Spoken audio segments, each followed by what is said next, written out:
trees. Oh, welcome back to another episode of Waking the People. And I'm your host, Sir Chad Everett Broshears, and I am joined by my co-host, who I'm going to let introduce himself. Joshua, take it away, buddy.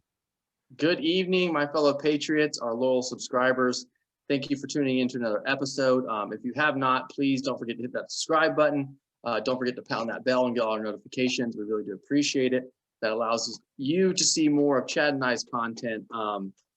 It's another day in 2021, another week in 2021. And again, the issue is not finding things to talk about. It's what do we want to talk about? It was another crazy week with the new gun bill passing the House, H.R.1 kind of working its way through the House as well. The stock market actually had a really good week. So for all my stock listeners, right, you remember this is just for entertainment purposes only. I am not a financial advisor, but if you bought the dip, like I said, I'm sure you got some rewards out of that. Gas prices are continuing to rise, which we're going to get into. It's just juicy stuff. I guess it kind of relates back to what my brother Ethan talked about as far as polarization right now in our government and transparency, and how the media and the news, we have unlimited access to almost everything that's going on all the time. So it's just playing into this madness that we live in right now. Yeah, not to mention, we have so much information at our fingertips, and we have this professional propaganda machine that every time you turn around, if something of value is released that truly has, intellectual rewards, it gets bombarded by this, of the counter argument immediately. And then there's usually you can find out if the counter argument is present if they're using any kind of assassination technique, something to work against the character, something to say that this person is wrong because of this reason, or this idea is really bad because of this reason. And there is logic, and then there is the hyperbole. And usually the hyperbole comes with something that is sensationalized. So keep that in mind as you go through, and this is a method of sifting through the information to try to find out what is propagandistic and what actually has true value long term. So with that, we're going to get into one of our early subjects. So we're only going to be on Facebook Live for just a little bit, and then we're going to be switching back over to the main channel and just focusing on that with its content. So if you guys want to know more about any of this, jump over to YouTube and Rumble right now, are our predominant platforms under Waking the People. Both of them are under the same title. So find us there. All right, Joshua, which one are we going to dig into first? Actually, you know what? Let's talk about what tonight is. Tonight, boys and girls, ladies and gentlemen, patriots of all type, it is a beer episode. Yes, indeed. It is a beer episode. And Joshua, do you want to go ahead and introduce yours? I know that this is one that you've introduced several times, but I like being able to introduce it in different ways because I freaking love that brewery. So give it to us, my man. Tell us what it is. It's, I had to go with, something different, something that maybe you don't see me drink all the time. We live in this woke world where, it's good to try new things and step outside your comfort zone, so to speak. But just kidding. I had to go with, the staple, right? The Yuengling, original lager, tastes like the American flag. Shirt's coming to you soon, by the way. But yep, just had to go with the staple. Had to go with the orig. If it's not broke, don't fix it, people. That's right. And here, I'm going to do a little miming of my own. So I'm not a ventriloquist. I am not a professional in any way. But watch, I'm going to drink my beer as you can listen to me talk about Yuengling. Yes, it tastes like the American flag. That's what it tastes like. That's freaking good. Oh, God damn, do I agree with that. All right. So now mine this evening, if this particular beer company decides that they want to sponsor our show, we absolutely will encourage and entertain ideas about sponsorship. So with that, we have Guinness. I know this is an established beer, but it doesn't mean that it cannot get some grassroots opportunities. Now with Guinness, we do have the extra stout. I found this at my local grocer. The beautiful thing about what I found there is they had this listed at an amazing price, of which that absolutely far beyond exceeds what is expected of Guinness. I found this at an unbelievable and ridiculous rate. As I brought this wonderful beverage up to the register, I put in my phone number because I'm not a savage and I do like saving money.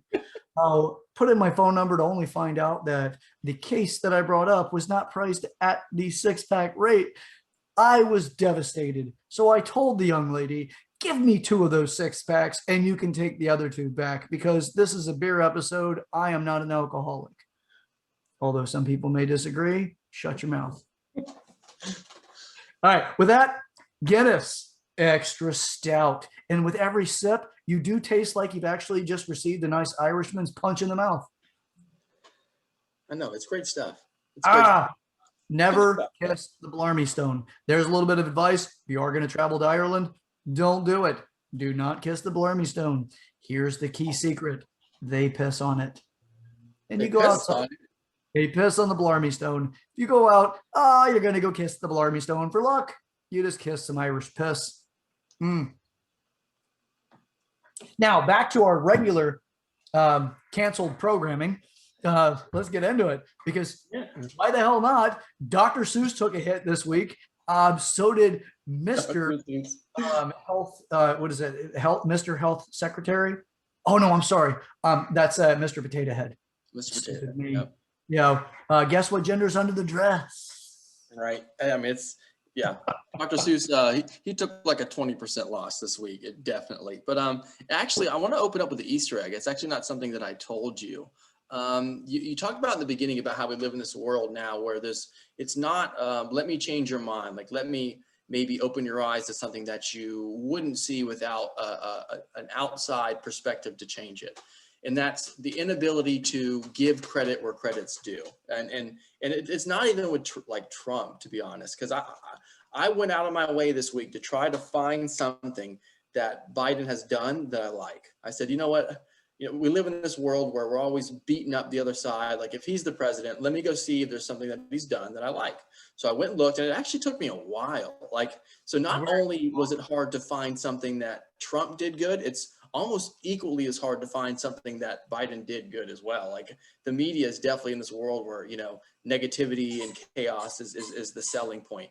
But he removed the thing I found was he removed a policy that made legal immigrants, people who are going through the naturalization process, living in the United States, it denied them citizenship based on if they were on federal aid. So whether they received, food stamps or unemployment or, healthcare benefits. If you were a legal immigrant going through naturalization, you could not receive your green card if you're on federal benefits. And Biden actually removed that and made it to where if you are, a legal immigrant, you're going through naturalization, you can get your green card and still be on federal unemployment or federal assistance in any way. So I was like, okay, that's kind of interesting. I like that. I can dig it.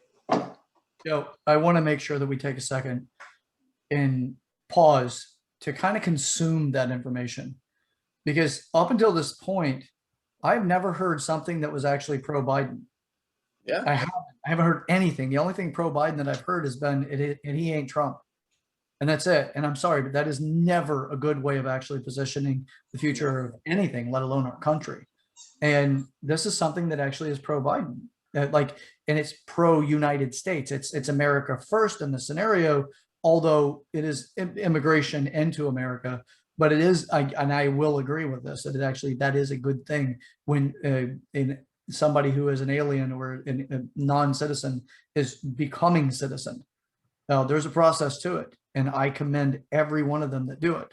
I do not commend anyone that actually comes over illegally and decides they're going to, disappear into our population.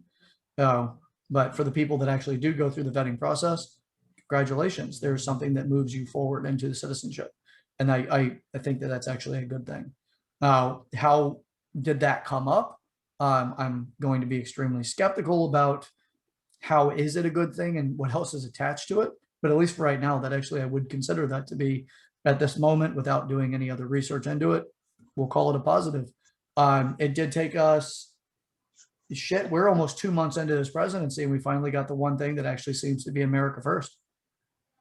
Yeah, I know. It's again, to reiterate that it's for, like Chad said, it's for people who are actually trying to become legal citizens. And I guess the original idea, obviously, like Trump was very hardcore on immigration, very hardcore on allowing certain people in and not allowing, a certain people in. But there's probably a better way we could kind of, because when immigrants move here, they're normally coming from a country in poverty, so they really don't have the best floor to stand on, so to speak, financially, so that they may need that government assistance. Now, how long should they be on it? Maybe it should be like, you have 2 years to show that you're trying to get a job and you're trying to, integrate yourself into our society and be a productive citizen and pay your taxes. So, yeah, and it's definitely true though, because not only are conservatives extremely bashing Biden for all of his policies, but Democrats aren't bashing, but they're not praising. So it's kind of like there's a no negative win. No one's making out on top, except for, I guess, the people in power. I got to tell you, I have somebody that's on Facebook Live at the moment who works in gun ranges, and now he helps teach gun safety and things like that. And she had mentioned that she does come across people that have gone through the process of becoming a legal United States citizen, and they're extremely proud being American, and know there's than most of the youth today. Oh yeah, they know more about, because of the citizenship process. They know more about what the United States stands for, what our country actually is built on, more so than a lot of the youth of today that's our actual citizens or children, because they've stopped teaching a lot of, the United States foundation, our founding fathers, and they start teaching more of the controversy. This is not coming from her, but this is something that I'm kind of like going from on top of it. And I think that that's a huge problem for our country overall. It is a bigger subject than something worth than just right now in the mention, much bigger subject. But point is that something that I would want to go over at some time, some point in time, not only with you, Joshua, but also with our viewers. Now, what's the value of being a United States citizen, and what do we do about actually understanding where we've come from, so we understand how to guide our future? And a lot of this stuff is, we've seemed to depart from reality for a lot of reasons. We depart from reality because we don't even know necessarily what our total country's values or worth are. And we get behind this idea, well, we have all kinds of money available to us. I recently had this conversation with somebody about the state of Florida education, and how much money can they allocate to the education system, and what's the process or what's the plan in order to move Florida up and its ranking in education. So as far as that goes, it's interesting to see, like, some people really do believe that the United States has this unlimited budget. We don't. We really don't. But people don't understand the way the economy works. They just know it because of the way that they get their paychecks and the way they pay their taxes, to the level they understand what their tax dollars do. So as far as that goes, I'm not going to continue to derail us. Thank you so much for actually mentioning that, Jenny. Yeah, we'll continue on.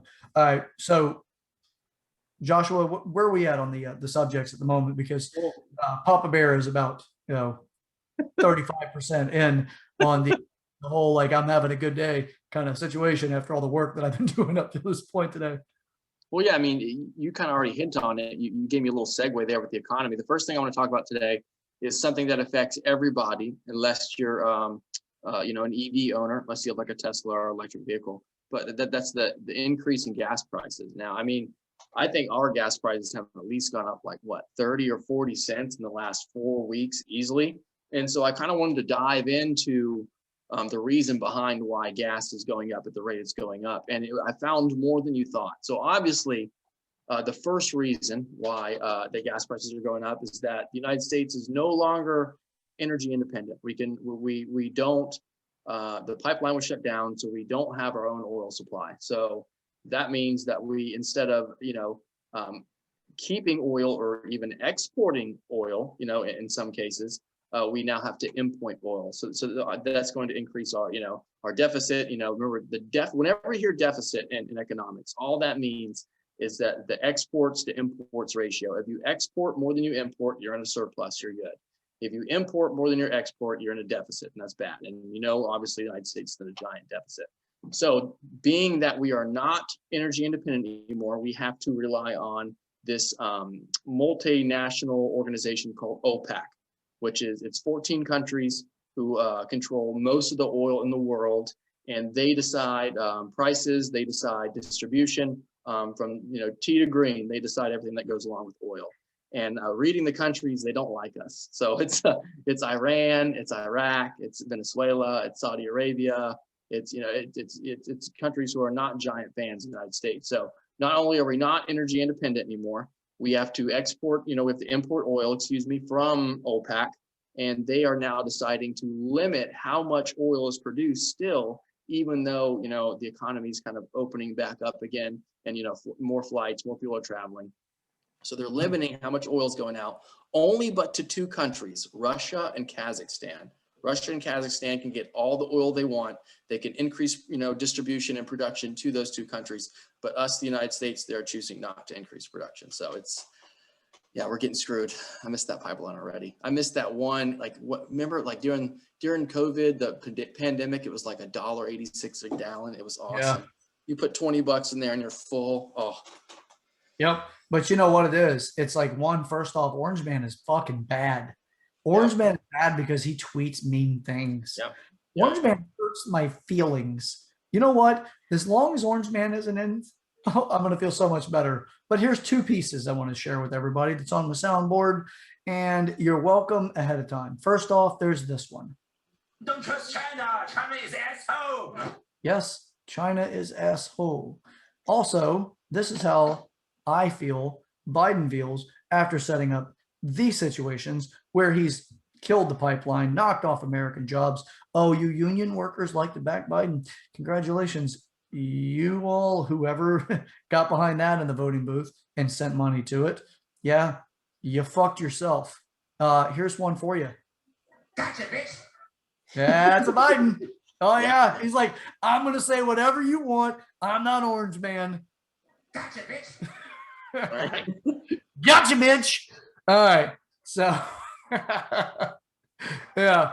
And I know that it's always something far more dynamic. It's not like, okay, well, I put my credit card into the gas pump. I put the gas gauge or the gas, the handle or the nozzle into my car, and then I fill it up, and I guess that's all there is to it. No, there's a lot to it.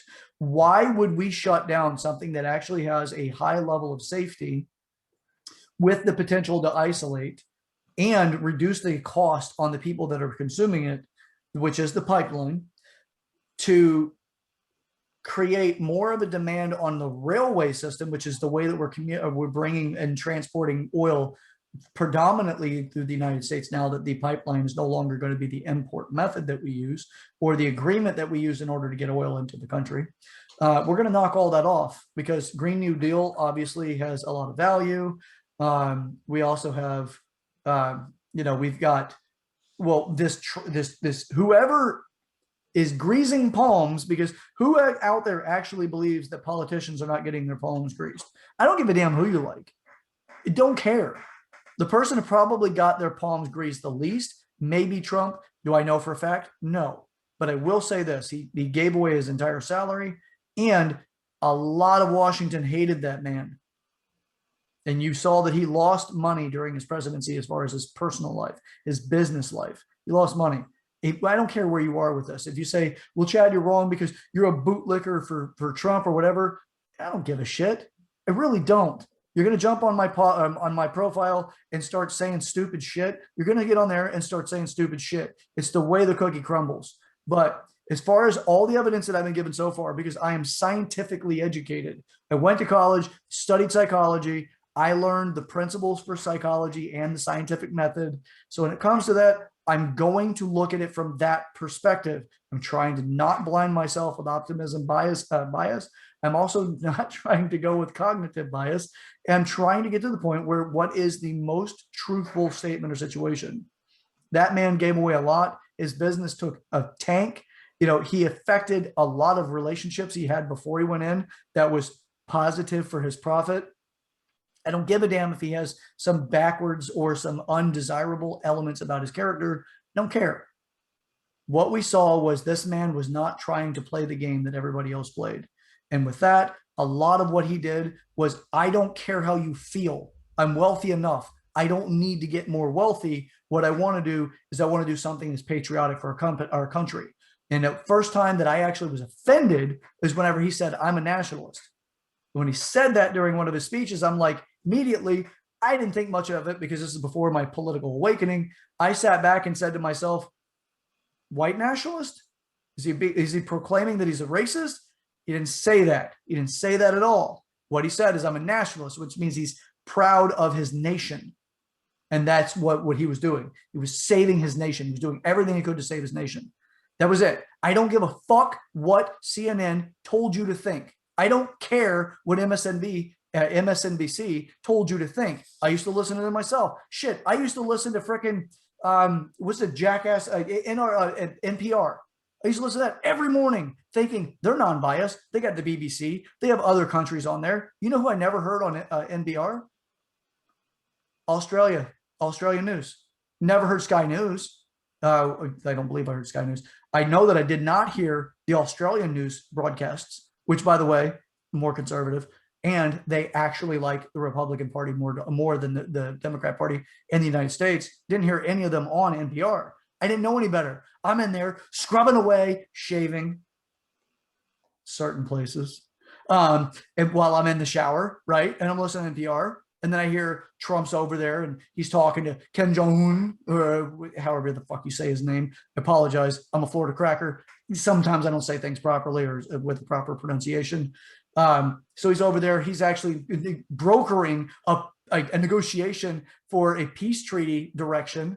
And the next thing you know, it's like, oh, well, he's a bad man and he's a Kim Jong-un sympathizer.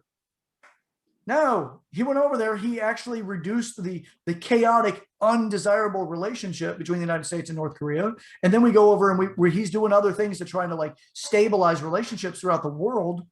And everybody's reporting that he's a bad man. You know what?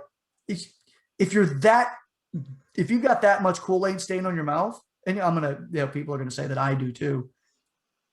Again, I looked at who was there, what's the relationship, if Hillary would have gotten to office, and I'm going to call her that because of Benghazi, and all of the friend requests that she gets, and they had suicided themselves. If she got in, which was the running mate, Bernie was the runner-up, and with that one, where are we at with Mr. Bernie? Remember where we were with that? Yeah, he's still hanging out. To nobody. Yeah, that's Bernie. I apologize to nobody. So there you go. Suck it. I apologize to nobody. Apologize to nobody. That's right, Bernie. You tell them. So across the board, we have dude, Corn Pop is like, you know what's weird? I see Corn Pop walking around the office and he's wearing a freaking Feel the Burn. It's just strange as shit to me. Like, you would think he'd be like on the Trump train at least, because I mean, he was going to throw down Biden, and Biden, like, I don't know, called the cops on him or something. Who the hell knows what happened with that situation? And Corn Pop will not tell us. Oh, no. All right. So I've gone on a little bit of a tirade. I'm sitting here telling you this. If I'm provided with evidence, and I'm not talking about PolitiFacts, because if you think PolitiFacts is non-biased and truly trustworthy, you've tuned into the news stations way too much. If you've gotten to the point where you think that what Snopes, you think Snopes is non-biased, yeah, you really don't research if you think that. There's so many of them that we look for credibility because they're fact checkers. Like, they have the same credibility as Facebook with their fact checkers. Like, they have that same level of credibility. It's really they're going to tell you the truth. You can see how incredibly biased they are. Once they're biased on one particular perspective, they're tainted. That's it. They're not going to come back around and be like, okay, well, we're neutral again. The fuck you are. You're not neutral. You're sitting there saying you've got these apologetics. By the way, where I was introduced to apologetics was as the difference between atheism and Christianity and or other religions. And a lot of times you hear a lot of things that are like, Christian apologetics, right? Which is, it's creating this different perspective for the belief systems. And what I did not see is Facebook do a single thing on the fact checkers where they were actually talking about Trump having misspoken, or the view was this. It was like this piranha feast on him. But then you turn around and you see this shit where they're saying that, well, whenever Biden said that he put together the largest and most sophisticated voter fraud, ever, and they're like, oh, he misspoken. I watched that particular scene beginning to end, and I'm like, did he just say that? Now, if you haven't studied in psychology and understand the differences whenever specific ailments start taking place in the human brain, or neuroscience, you learn that with things like Alzheimer's or dementia, people start saying things that are true when they're supposed to lie. Interesting. So whenever he did that and he said, well, we put together this, and then everybody in mainstream media was like, no, he misspoke. Yeah, because you guys absolutely you vilified Trump, but you said that Biden was, oh, well, he just misspoke. We're going to softball everything. We're going to nerf out the presidency for Biden, but we're going to do everything we can to create the briar patch for Trump. No matter what he does, he's wrong. But no matter what Biden does, he's right. And if that doesn't tell you that something is wrong, something is amiss inside of politics and the way that these big tech companies support their candidate of choice, then you're lost. You're absolutely lost in the scenario. You're not skeptical. I have skepticism. That's why I feel the way that I do. So anyway, all right. Does it mean I'm wrong? I could be. Does it mean I could change my mind if I'm presented with the right information? Absolutely, I could. I'm not a fucking idiot. So with all that being said, that's how I feel about the situation. So when it comes to gas prices, a lot of it is like, well, Trump just had bad policies and we needed to save the wolf pups in the den. And it's the same shit I get in my emails every day. What I get in my emails every day is emotional manipulative types of statements. Well, can you believe that they said this? I don't care. I'm a doer. I'm not somebody's going to sit back and talk about drama. I don't give a shit. So I get those in my email all the time from the Democratic Party. They use emotional leading language to try to redirect your thinking. So what they say is Biden shut down the pipeline, the Keystone Pipeline, because it was intruding on the dens of wolf pups and bear cubs. And you've got to be a monster if you support that. No, you put the baby up on the camera. Mm-hmm. Like Facebook land can't see the baby. I know. Oh, got a little Jack Russell over here, and he's over here looking. He's as cute as can be. And now I'm over, like I'm on a tirade. I'm on a tirade. Come on, guys, gals. This is a beer episode. Whatever. All right, Joshua. I've gone on like, what is this? A 10-minute fucking rant. I got to run up a little bit. I got you. Here's what I think it is. I think it's a couple things. So whenever it's the media's ability to make most of its viewers so narrow-minded on a situation that they forget about what really affects them. Now, whenever it comes to politics with me, I normally vote with one thing is my most important thing, and that's my wallet. All right, so I'm very big on economic expansion for the people of the United States. Right, that's something I love. So I'm a fan of a lot of YouTubers, so I watch a lot of different podcasts that talk about more democratic views than conservative views. And when I start seeing some of these, for example, let's say Logan Paul, who I've talked about in the show before, he's very much a supporter of Biden, or at least was at the time. Talked about it in the show a lot. Used his platform, right, millions and millions of viewers to promote that ideology. And now that gas prices are going up, taxes are going up, he's on the show going, oh, well, I'm not going to pay those taxes. And now he's moving to Puerto Rico. So it's like all these people that pushed and shoved this shit down, everyday people's throats as far as, Trump is bad this way, Trump is bad this way, but not thinking about, oh, more taxes mean I make less money. Or, oh, shutting down the pipeline, that means I pay more in gas. Oh, printing out all these checks means that I'm going to pay more at the grocery store because inflation is about to go through the roof. Like we need to start really not taking the bait, so to speak, as far as these emotional attacks that the media tries to use on people and skew their view to a very small issue where they actually, in the back door, stab you in the back, so to speak, as far as the stuff that you'll actually see affect your everyday life.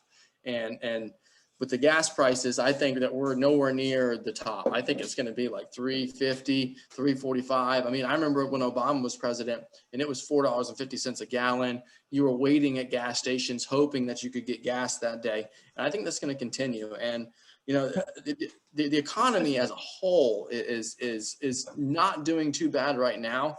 But interest rates are going up. If you're a market watcher, then you kind of seen that interest rates are starting to go up.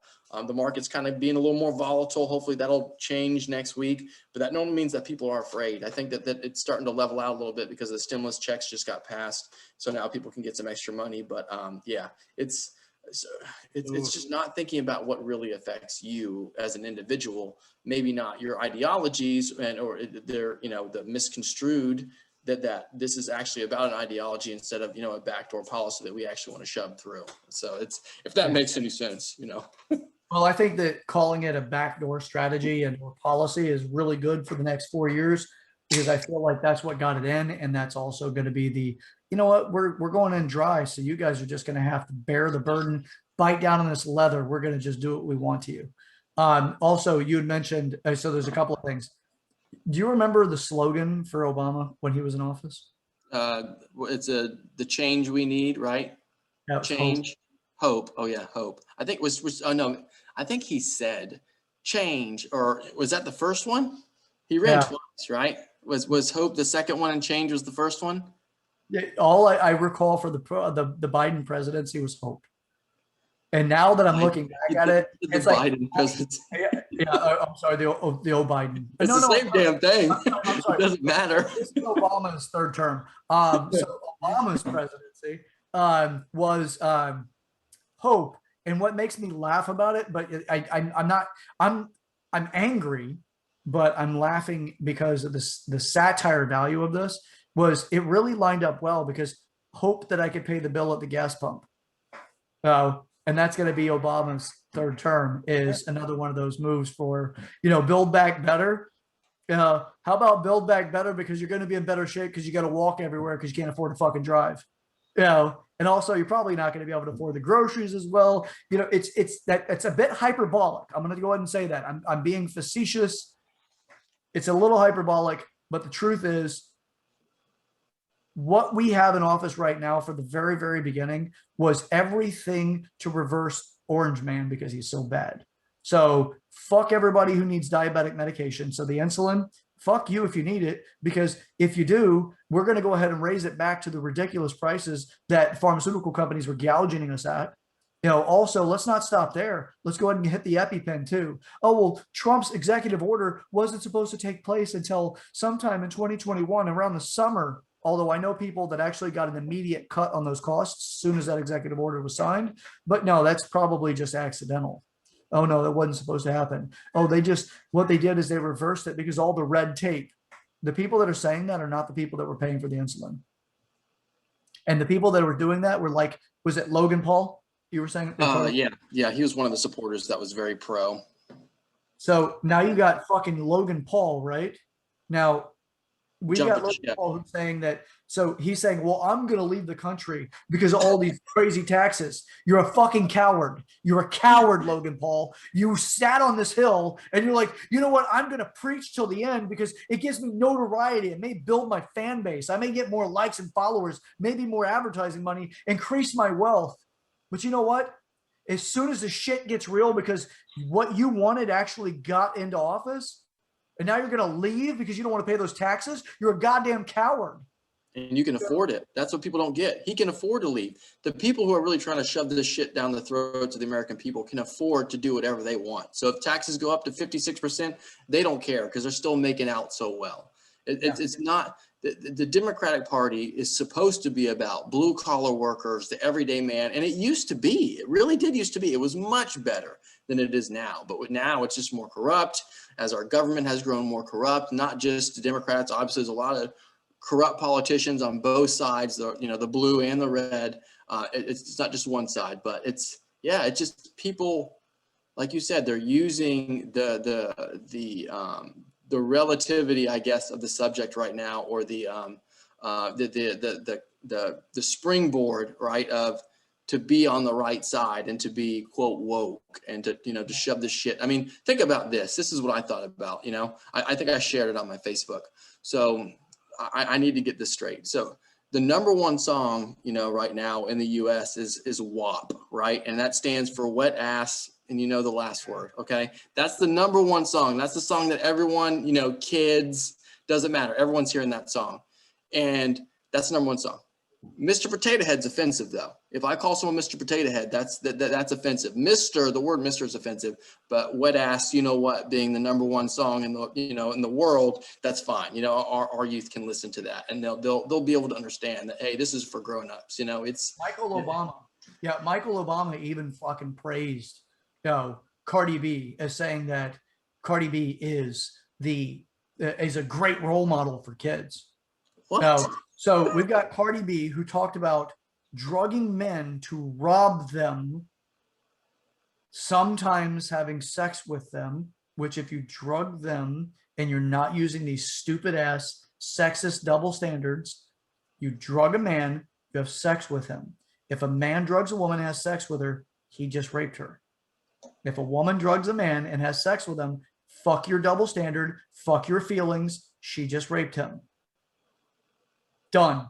If we're going to agree that it's one side, it's the same for the other. So we've got Cardi B, who I can pull up the video of her talking about this and crying, saying, you don't know how hard it is for us and what I had to go through to come up.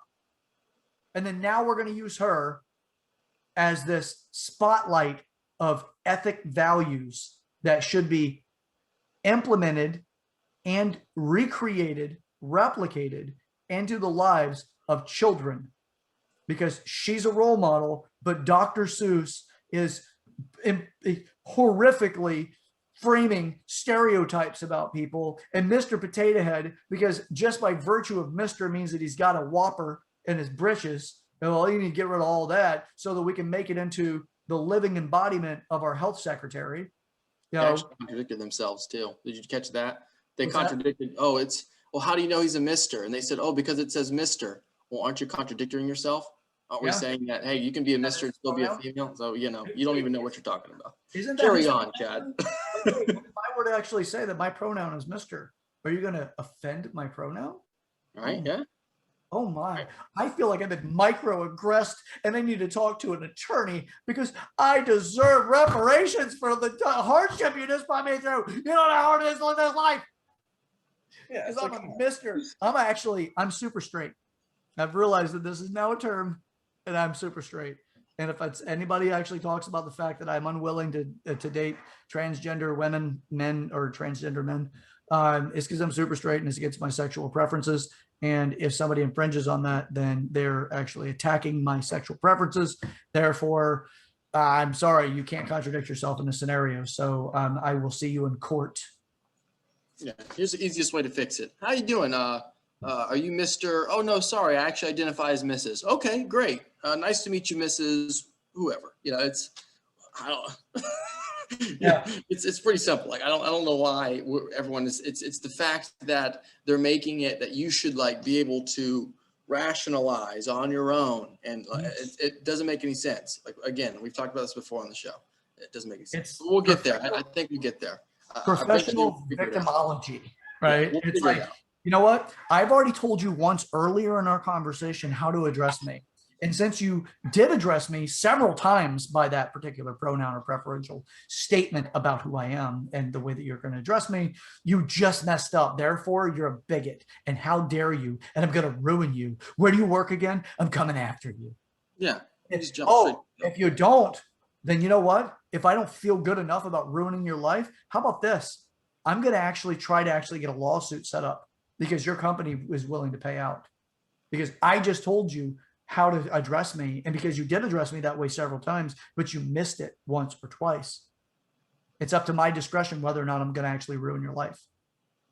The fuck out of here. And it's just, this has gotten too goddamn strange.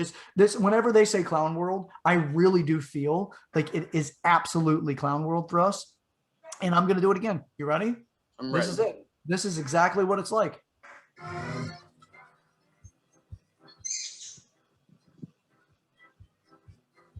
New policies in office. Don't wait. Oh, wait. We got more. Hold on.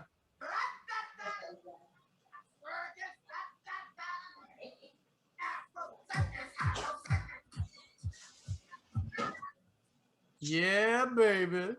Yeah. So as far as all that shit goes, do you guys, if you haven't realized, no, even if this isn't happening to you now, the likelihood is going to show up at your doorstep is very likely. So what's going to happen is somebody tells you that they want to be called something preferential. You call them that. You do the best that you can, but as soon as you mess up, it's now up to their discretion whether or not they're going to hold you accountable. That's the way that the laws are getting into place. So it may not happen right now, but be aware that that's how these laws happen. So with that, am I an expert at this? No. Do I hope that I'm right? Absolutely not. I don't want to be right by this. I would rather be so incredibly wrong that I would rather spend a day trying to reconcile how wrong I am than to actually find out that I'm right by this. So am I concerned with it? Absolutely. Because this is a complete destruction to the way that we live our lives as Americans, where this directly, that particular element is part of taking down your First Amendment right, your right to free speech, your right to actually, free speech falls into a lot of things. It takes that away. Over time, it's a subtle erosion to it, to the point where enough of us, all you need is 50% of Americans that agree with it. And as soon as 50% of Americans agree with it, that right will be changed constitutionally. That's all it takes. Now, what does it mean by an absolute 50? No, it does not mean that it's 100 and what is that? Was it 137 million Americans? Something like that. Billions. Yeah, 173 million, something like Million? that. It does not. Yeah, 173 million Americans doesn't mean it's that. It just means 100 and it just means half of the voting bloc overall. Oh, and as soon as that happens, that's whenever that right changes. And we no longer really have it. And right now you can argue and say we don't have it because of what we're talking about at the moment. We actually do not have the freedom of speech, because if you work for a company, you have the risk of losing your position if that company feels that what you have to say goes against what they feel is actually an adequate expression of who they are. Even if you're not even linked to that company at all, they could still do that to you. That's why entrepreneurship is a desirable direction. But some of these new tax laws are going to make entrepreneurship look pretty unattractive once you get up to a specific level, because as soon as you hit a specific amount of money, you lose half of it, which is, what is it, 300 million or 300,000? Yeah, I think it becomes like 47% or something like that. Yeah, immediately you just drop half to what you made. Yeah, practically. So anyway, all right. I've really, like, I'm having this habit today, man. I don't know if it's the Guinness. I don't really know what it is. But you know what? Do you want to give like your feedback on how that beer is treating you? Pretty good. You know, I switched up. I went to the other, American brewery. I went to Coors Light. A lot of people don't know, actually. One of the funniest things about Budweiser is it's actually a majority-owned Chinese company. It's more Chinese than it is American. So if you drink Bud Light, you might want to reconsider. It's why it gives you a headache, because it's actually used with rice instead of barley. So it gives you that little rice taste. But I don't know. I think we've got a bit of due to our Facebook Live viewers. We're about to head into the H.R.1 bill and really get juicy. They've gotten enough. They need to come over, hit that subscribe button, come hang out with Chad and I. Again, we're not telling you to think what we think what you think. Just know why you think what you think. And let's talk about it. That's all I want to do. I like talking about it. I like discussion. I like hearing other people's point of view. So again, we're not saying we're right and you're wrong. We're just saying, here's my position. Let's talk about it a little bit more. Hey, I've gotten a couple of, like, so the show is called Waking the People. The beautiful thing about Waking the People is this: I woke up on the wrong side of bed a couple of times. I've also woke up in some very interesting ways. So what it's about is it doesn't mean that every time you wake up that you actually wake up in the right place. Sometimes you learn something and it just shakes you enough that you're willing to look into it. And then you can come back and be like, this is why both of you were wrong. Or you can come back and be like, can we talk about this? Because I want to be able to expand my viewpoint on this a little bit, but I also want to offer how I feel about it or the way that I look at it. But I do want to say this about my beer so I can give a little bit of a feedback off of my sweet, sweet, desirable Guinness Extra Stout. Now, with that, I'm going to tell you, as far as the flavor goes, sometimes it just gets you that right level of euphoria, but it may not necessarily be the most tasty. So here's what I have to say about it. Yeah, it tastes like a dead raccoon butthole, but sure do look cool. Yeah, that's right. Tastes like a dead raccoon's butthole, but it sure do look cool. All right, guys and gals, you awesome freaking patriots.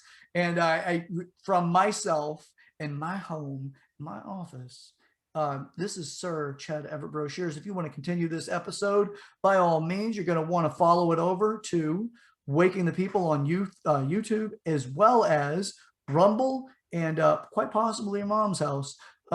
With all that being said, I'm going to give Joshua the last word. We're going to cut this right off. We're going to finish up the episode on the main channel. So again, follow over. You're going to want to like, you're going to want to subscribe. You share the video, leave some comments. Tell us how either right we are, wrong we are, or how awesome we are, how incredibly attractive I am. Whichever way you want to go with it, by all means, please go over.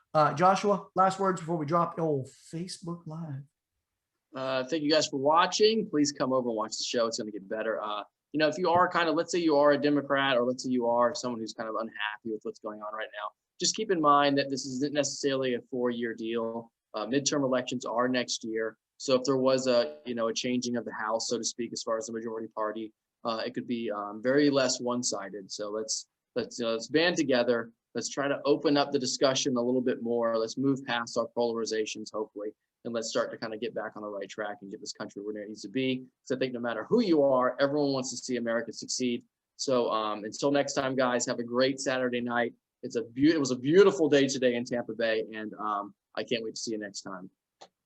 Oh, I love it. Dude, you get so much better at the outro than I do. All right, well, this is it. This is the last thing, and then we're dropping Facebook. So. My balls are about to fizz. See ya. All right, we're back. Actually this time around, Sir Joshua the Kraken McClendon did not break for a little pee-pee run, and neither did I. We actually just said, screw it. We're going to go right into it. I've got the hand of God light coming from over here. So if you're actually watching, you will see it coming into the video. And I like that tricep development right there. That looks pretty good. All right. Now it looks like the drugs are working. Moving on. I know it's kind of an inside joke. So like Chad was moving this light around that he just got, and it was so close to him that it literally looked like there was just a doorway that led to like this different dimension, like that white light at the end of the tunnel was just like shining upon him. And I was like, you got to move that. It looks like, it looks like God is about to come out to your right-hand side. But let's talk about like the H.R.1 bill. I mean, this is a voting bill that's kind of being pushed through the House right now. And it looks like Halo, baby. Yeah, there it is right there. There's God to the right. But it's made it through the House. It's going to the Senate. It's going to get filibustered most likely, which means that they can just talk the shit out of it, and they can continue to talk about it as much as they want. And they can never vote on it. So, but I've started to notice the more bills I've looked at over the last year, Democrats, politicians, not just Democrats, politicians, they love to put a lot of good things in bills, but also put a lot of side shady shit in bills. And, H.R.1 is no exception. Let's just go over some of the highlights, shall we, Chad? Let's break this thing down. So number one of the big changes is same-day voting registration, meaning that you can show up to the poll to vote that day, not being registered, and register to vote. Doesn't sound like too bad of a thing. Hey, listen, you're late. And you're like, damn, I really want to get involved. I want to voice my opinion. I want to use my right, but I forgot to register. Screw it. Why not? If you can register and you can prove who you are, I don't really see a big problem with it. Another thing is auto voting registration, which means everyone 18 or older will be automatically registered to vote. Again, I feel like if you don't vote, that's kind of your problem. I mean, there's a lot of people around the world who would die to give the right to vote. And if you don't, take that action and take your right, then that's on you. Make election day a federal holiday. And I think that was one of the best parts of this bill. It's probably one of the only things that I like. I think election day should be a holiday. I think that no matter if it's a federal or not, I think businesses should really consider giving their employees the day off, not only just to deal with the ramifications and the magnitude of an election, but also to make sure you have the time to go and, vote and proceed with your right. Paper ballot mandate. So, you're going to have to use a paper ballot, which I don't really like that. We kind of already saw some problems with paper ballots and just marking things. Oh yeah, just circle this in. Well, what about all the other candidates? Nah, to just circle that one. AKA, how you doing, Joe? Don't worry about it. We won't tell nobody. We won't tell nobody, nobody's got to know. The last big thing. I got 1, 2. Yeah, let's ask Nance first before we get too deep into it. Nance, is this okay? All right, Nance. Okay. That's okay. I actually do have. I have her laugh, by the way, if you want me to play that for you. Nance, just chill out. I told you, we'll go to Applebee's later. Don't worry about it. We'll make it. We'll get you open bar. Don't worry about it. There's like 15 things on this bill. To make Washington, D.C. a state, that's one of the shady things that they throw in there, because obviously that gives, the Democratic Party more votes. Obviously, D.C. is predominantly Democrat, so they're going to have more votes, more seats, both in the House and in the Senate. It's interesting, and they're just kind of they paint you this picture of a bill, and they give you the good things out of it. But just like the COVID bill, which I'm sure we'll touch on later, the third COVID bill, that they ram a lot of stuff in the back door of the bill. God. That's probably not a good way to say it, but I guess it's yeah, no, look. They hide a lot of stuff that they don't want you to know about. And, we, the American people, we just get to see the good topics, the good things. And we think, oh, this isn't too bad. This is okay. But then we go to later on to suffer through the ramifications of our decisions and the people we've elected to, make law, and they actually end up hurting us in the long run. So this bill it's not good. And I don't think it'll pass. I hope that I'm right. And I wouldn't say don't worry about it too much, but we'll see. Well, I certainly hope that they don't pass. Now, the likelihood that it gets through, here's the thing. A lot of what's going on right now, all three branches of our government is controlled by the Democrats. Now, what does that mean for us? Now, some of the Democrats are not going to agree with the majority. So it's to understand that it does not mean guaranteed because they're Democrat, they're going to vote that way. But it also doesn't mean that because they're Republican, they're going to vote the way that you would think they would either. So the thing about it is that all three branches are controlled. What does all of this mean to us? They're pushing this stuff through. So we have H.R.1 that's coming up.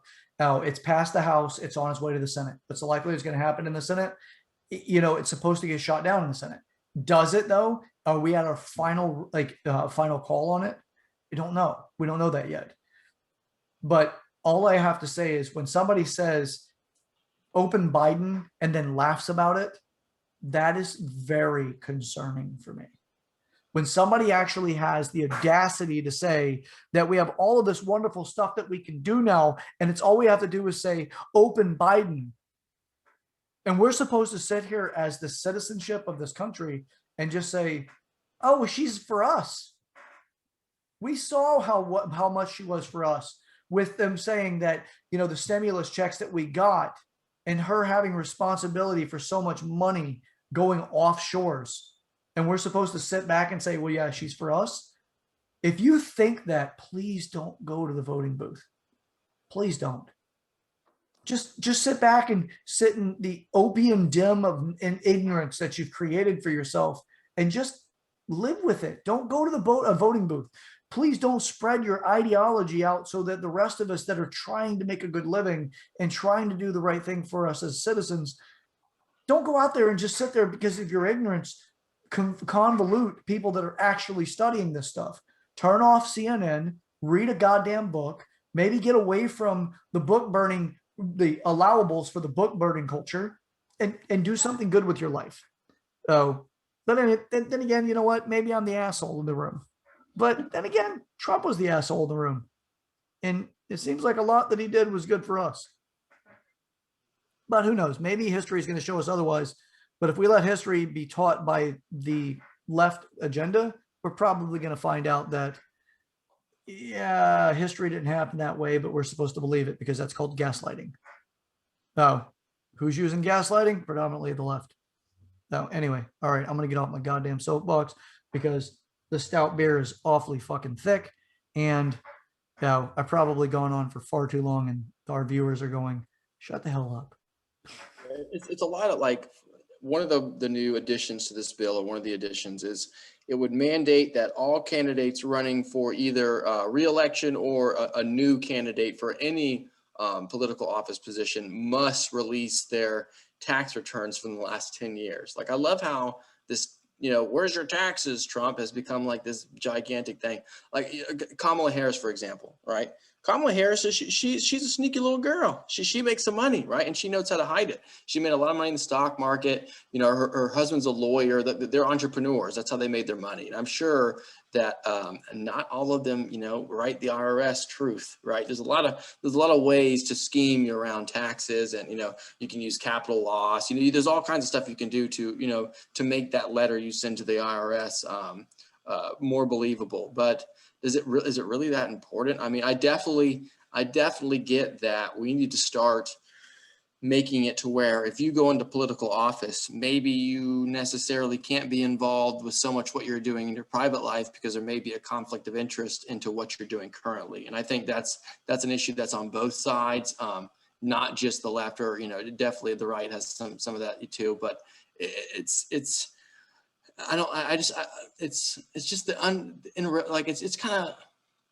like they're forcing this idea. Like, they start this idea, right? Okay, Trump, where are your tax returns? And he files taxes every year. Everyone does, and it doesn't always mean that all your income is going to be on those taxes either. But since they started this whole tax thing, right, this tax evasion, now they're going to, start funneling it into bills that we pass. And that means if you're, a wealthy citizen and you have the ability to support yourself and to, promote your own campaign and to back yourself financially, then you're probably not going to be able to do it because, you might be cutting some corners in the IRS. And so it's almost like it sounds great, but they're kind of limiting who can run for office or who gets investigated. Where do those tax returns go? I'm sure that, Biden's aren't going to the same place that Trump's would go. It just opens the door for more corruption, I feel. Yeah. No, it's one thing that people really don't understand is the average person, whenever they pay their taxes and do their annual life, they do not understand what the people that are in the wealthier brackets actually do. They don't understand the write-offs the IRS actually supports. When they would get to that position themselves, even though no matter how altruistic they feel they are, there's a very small percentage of those individuals that would actually forego paying the IRS because they find that there is a loophole that actually supports them. There's loopholes that support you at a lower level too of income, but a lot of people just go, like, if you go to, like, let's say one of the local or even a national tax preparation company, I won't say any of their names because I don't want them coming back on us, but I will say that a lot of them just do basic transactions for the reports. They're not trying to figure out how to save you the most money. They're not trying to figure out a whole lot of anything. They're just wanting to get a direct, quick transaction to get their money and then to just move on with their life. They said they just want to be able to do quick transactions. Now, if I were to go and pay a couple $1,000s to have somebody do my taxes, they're probably going to skim through it. Or they're going to go through it with a fine-tooth comb. They're not going to skim. People are ignorant when it comes to a lot of this stuff. So they feel like they get it. Like they're like saying from their position, their experiences, they don't understand what the other people are actually capable of going through. And also, like, God damn, there's so much to talk about when it comes to taxes and the way that it's used. They just don't understand because they're coming from, oh, well, I go to the local, tax preparer or national local, if you will. They do my taxes. I go on with my life. And then, I get my couple $100 or a couple $1,000, depending on who you are, and they move on with their life. They don't understand what options they have. And then secondly, they say, well, everyone should pay their fair share. If you could ever be more of a sycophant for the government when you make that statement, you don't understand what you're saying when you make that statement. Say, well, everybody needs to pay their fair share. Of all of the citizens of the United States, how much actually gets paid to the government? How much of that money that we pay the government are they actually doing something that supports their citizens? And how much of that money goes over to, let's say, gender studies in Pakistan? I am not going to let that little beast die. I'm going to whip it until it turns into a skeleton. So all of the money that we have, we send off, it goes over to Pakistan for that. We have the rest of the money. By the way, if this sounds crazy to you, how do you think we're paying back these stimulus checks and these stimulus packages? Where's it coming from? It's coming from your tax dollars. Yep. If they exceed a specific level of spending based off of how much we as citizens pay in, then we create a deficit. And the bigger the deficit grows, the more over time it's justifiable to tax us more. And we'll get to the point where we're all paying a significant amount of our earnings to taxes because these people made the call to send the money offshores, which this is not official. This is an idea that I've had that I actually have held on to a little bit. I feel that some of that money is being sent off to be laundered right back to themselves in different modalities, different forms. Is that something I can prove? No. I'm looking at it from a human behavior perspective. Could it be that? What's the business that we have with Pakistan and gender studies? There's other things for the infrastructure they need before gender studies. That's necessary for that country to get on its own feet. Why are we sending money to a country that we're actually actively telling to back down on a nuclear arms race against India? Why are we sending money over to them to help them with their gender studies when we're trying to tell them, settle down and get along with your neighbor? We don't need a nuclear war, but we're going to send them money. People think a little bit. Am I saying that that's an absolute concrete reason? No, I'm saying that's a reason to look that direction to say your tax money goes there.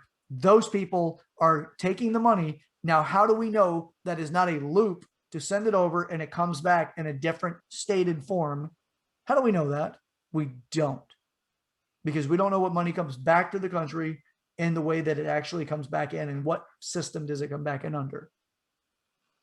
With that being said, I'm going to shut the hell up for a second because Joshua is far more prepared for our conversation today and the research subjects. I'm just commentary on this stuff. So Joshua, by all means, before we get a comment on the video once it goes up, Chad, shut up. You talk too much. Let's go back over to you.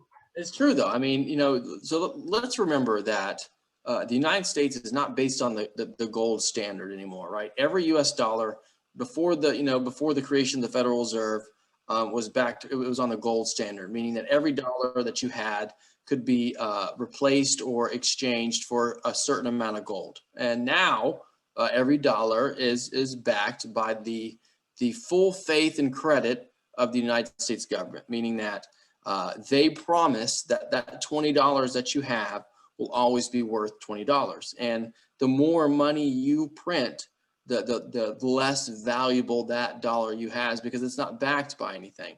So, inflation is definitely, we touched on it in the Facebook portion. And this week I was very economic. That's all I looked at was economics. And we're getting to this point with, inflation is starting to be a fear. Even, we went to Walmart the other day and I could tell that some stuff bounced up, but, $1, maybe, 50 cents here and there. And we're moving. And now we're all getting these stimulus checks. And this is just a little, again, I'm not a financial advisor. This is all for entertainment, but that new stimulus check you get, don't spend it, invest it, put it into something, because pretty soon it won't be worth anything. Because if they keep printing it out and they keep sending it offshores, and there's more US dollars leaving the country than there are foreign dollars coming in, then the value of the dollar is going to go down. Venezuela right now, if you had $53 million in whatever Venezuela's currency is, and you came to the United States, it'd be worth 53 cents. That's hyperinflation. That's how economies fail. And across the board, so I did some research on the housing, housing in the United States. Right now, the housing market in the United States is crazy, right? The demand's super high. Everyone's buying houses. I myself am looking to try to buy a home within the next 2 years. And the reason why I'm saying the next 2 years is because of new administration policies that are coming through the Biden administration. For example, pretty soon there are talks, it has not been official yet, that every first-time home buyer will be giving a credit of $15,000 you don't have to pay back, but that you can use for a down payment. And that sounds great, right? Oh, I get $15,000 for a down payment and I'm a first-time home buyer. It sounds great. But if everyone gets it, that means that demand is only going to increase, right? So right now in the housing market, demand's super high. People don't want to sell their houses, so therefore supply is low, right? Either people are scared of the economy, they don't have a job, or they just are scared because of COVID. So they're not selling their house. I think next year that supply is going to increase a little bit, and there's going to be a 2-year window, people, if you're thinking about buying a house. Again, all for entertainment purposes only. This is just my opinion. But there's going to be a 2-year window where you can still buy a decent house price before it skyrockets. Let me give you some numbers, okay? So from 2012 to current, housing prices in the United States have gone up 60% from 2012 to now. So your house, if you bought in 2012, is 60% more valuable than when you got it back then, okay? Income has only risen 20% in the United States, okay? And rent has gone up 30% across the United States since 2012 to current. So we're in a very, I think, a narrow gap to where you're going to see inflation rise. The money supply is going to be limited. The Federal Reserve is going to increase interest rates, and they're going to limit the money supply to fight inflation because we're right on the brink of it. And you're going to see housing prices go up even more than they are now. And the people who are able to buy the house won't be able to anymore. And rent is going to continue to go up, but income's not. So it's the economy is where we're hanging on a thread. And I'm not an expert in economics, but I love to watch it. So I've been watching it, and we're getting close, Chad. This could get ugly economically. It really could. And millions of people are unemployed. We're still pumping out money like no other. I kind of ranted myself just then. But again, invest, right? Crypto. That's the whole point of crypto. It's the whole point of, it's smarter to put your money into something that's more valuable than your money. Your money just sitting on a table for 10 years is worthless, right? It's losing value every day because more and more is being printed. So let's be smart with our money, guys. Let's start investing. Yeah. Yeah, that's something to really be, it's noteworthy, and beyond noteworthy, it's livable. It's something that you really should take note of. Investing is going to be a very smart move, because with this, every dollar that is printed out that the Federal Reserve is printing, it's based off of something, and that value is diminishing. The American, or the oil currency throughout the entire world, oil is measured by the American dollar. The American dollar is dropping in its value. At some point in time, once oil currency shifts over to a different value system, we will lose a significant element about our economy. And it's not just about oil coming in and what we use it for. It's also by how other countries value oil and by what measurement do they put value on it. And the United States dollar has been the dominant one for decades. Now, I don't know how far back it goes, but I know it goes back further than my lifetime. Now, and I'm 41. With that, as soon as that drops off, if you can manage to find a stock value or something to invest in right now that is going to exceed the value of what you hold in your hand when you have your paycheck cashed out, you're going to thank yourself in the future. Now, neither one of us are financial investors, or even somebody could tell you what to do with your money. We're not telling you where to go to invest. I personally have where I've put my money in, but there are places to look into it. It is something to consider. You could either buy the new plasma. Oh, wait, we're not doing plasma TVs anymore. God damn, I'm dating myself. Uh, you can buy the newest TV that's going to be, 82 inches on your wall, and you're going to watch things in cinematic values of this, corrupt bullshit Hollywood produced nonsense. And unless you're tuning into Ben Shapiro's entertainment company, ooh, Ben, give us a call. We need some sponsorship, baby. Um, but you can get that big ass bastard, or you can try to put money into something that may actually appreciate over time, because that TV is not going to appreciate, it depreciates. Your house may appreciate over time, but there is a specific limit to that real estate. Now, what does it do if we start going into another housing bubble, which is also highly probable? What's going to happen, right? The place that you live, are you going to sell it? And if you sell it when you're at the peak of a bubble, you better hope that you have the opportunity that you catch the bottom. You're immediately at the bottom end of the next bubble, and now you're playing the housing market like the stock market. So it's a little bit more life on the line kind of thing, because if you sell your house at where you feel is the peak of a bubble, if you're going to go buy another home after you sell that one, you're going to buy it whatever the market's offering it. You may not make a profit off of that. But if like, hey, if it's going to happen and you figure out some way of like understanding it's going to happen, you sell, then you buy, you might be in a good space. You might have actually bought in at a good spot. It really is a lot like playing the stock market. Oh, all right. I don't have a whole lot to say about this because I'm not an expert at it. I do have the insights that I have. By no means should you plan your future this way because I said something. It's more of build your thoughts around this, research, look into it, find out what's next for you. With that, I'm going to throw it back over to Joshua because he's going to lead us into our next subject. So when you're ready, big dog.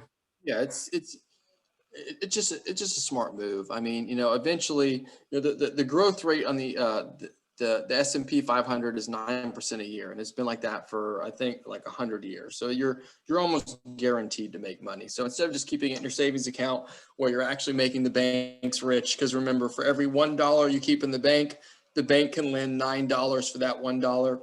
And they're going to pay you like a 0.009% interest rate, something retarded. You're not making anything off of it. But just be aware of that, and let's start planning for the future a little bit more if you are not currently.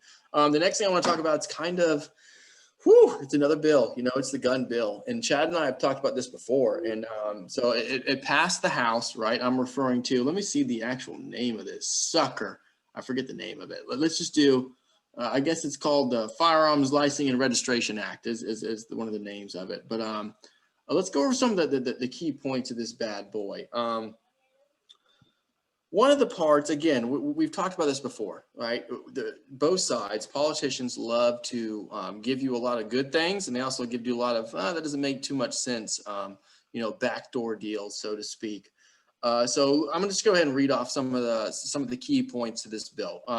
Number one, a licensing system for possession of firearms or ammunition. So that doesn't sound that bad, right? You have to license or you have to register your guns. I don't like that for a lot of reasons. I don't want Uncle Sam to know what I got, especially in ammunition, because right now, especially in the state of Florida, if you want to buy ammo, I treat ammo like stocks. Like if it's cheap, I'll buy it because one day it's going to be worth something way more than it is right now. And so you can just go online, you plug in, boom, boom, boom, you hit the button you want and it goes to your door. They don't check your ID. It's kind of crazy. They don't check your ID. It just drops it off at your door, right? So they're really trusting the consumer to make sure they're doing their due diligence and they're within their legal right to purchase the ammunition. So, I mean, I guess they can do a lot of checks as far as your credit card. They can see kind of, how you're paying for it, and they can verify your age. But that's one key point. Again, not too good. I don't want Uncle Sam to know what we got. Just a universal registration of firearms. In Florida, you don't have to. Actually, I think Florida you might have to. Florida, I think you have to register firearms. Georgia, you do not. You don't have to register any firearms. But they're going to get to that too.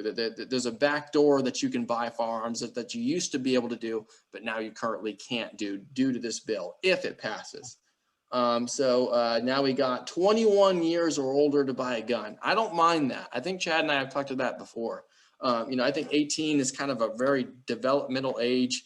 I'm not sure if, I mean, again, if it's with parental supervision and you cannot personally own it, but you can operate a firearm if you're with someone who's 21 years or older and is your legal guardian or parent, I'm sure there'll be hopefully some kind of backdoor, exception to this rule. But other than that, to purchase your own firearm, I don't see that, the too big of a problem to be 21 years or older.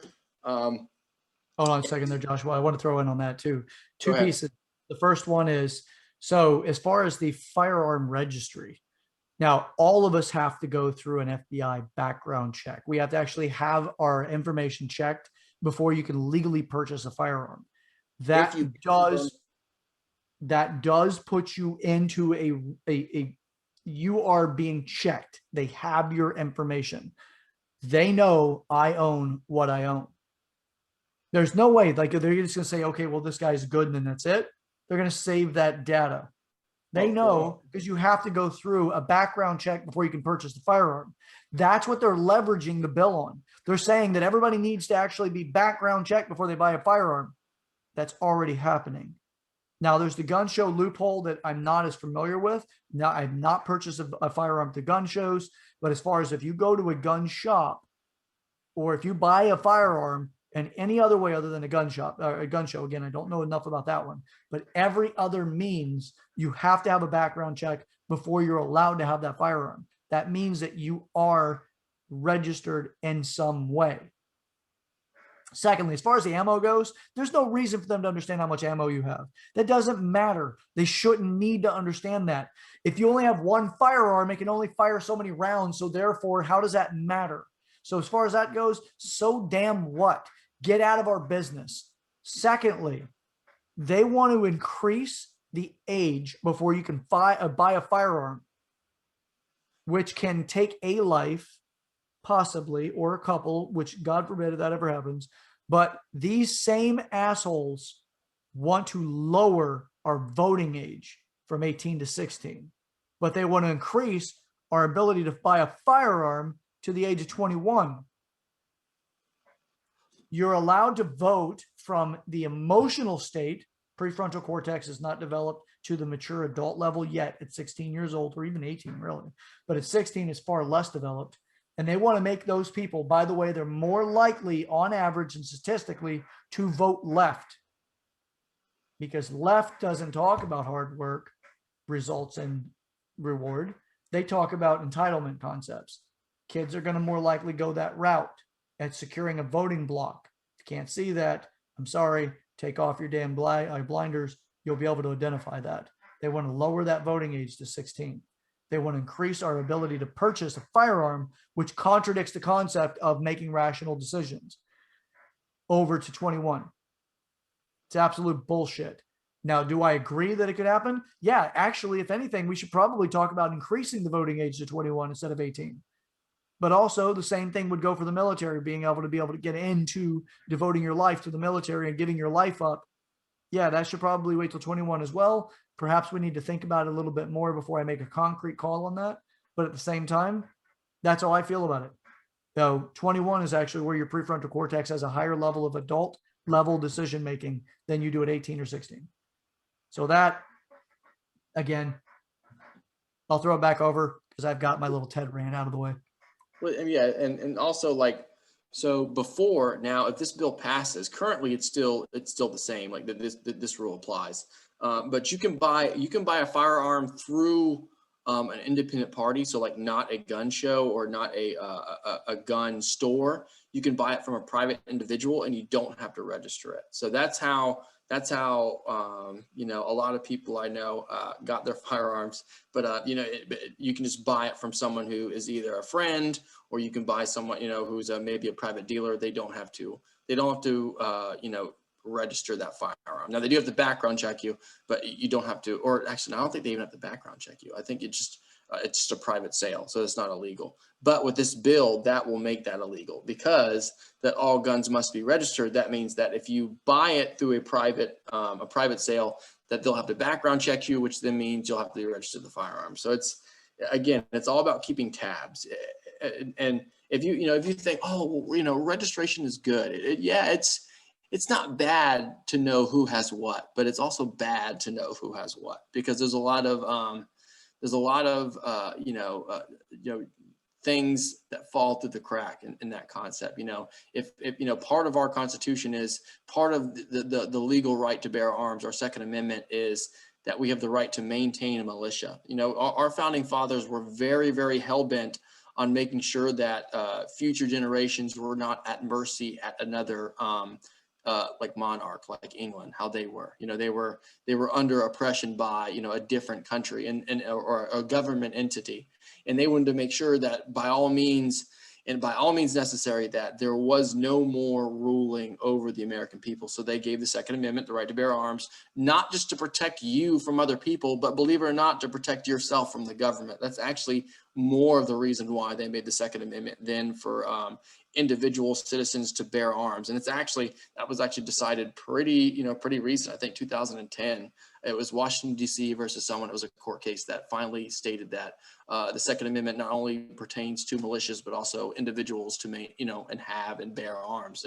There's a lot of little scapegoats, a lot of little bad Easter eggs they put in there. So let's see what else we got. The live fire exercise. That's an interesting one. So what that means is you have to go in front of a federal agency. So it has to be, you can't go to like your gun show. Like I took mine, I think last month. I took my, I'm getting my license. I'm mailing it in before this thing passes. But you have to go and demonstrate that you can operate a firearm. Now you have to go and demonstrate you can operate a firearm in front of a federal institution. But here's the kicker.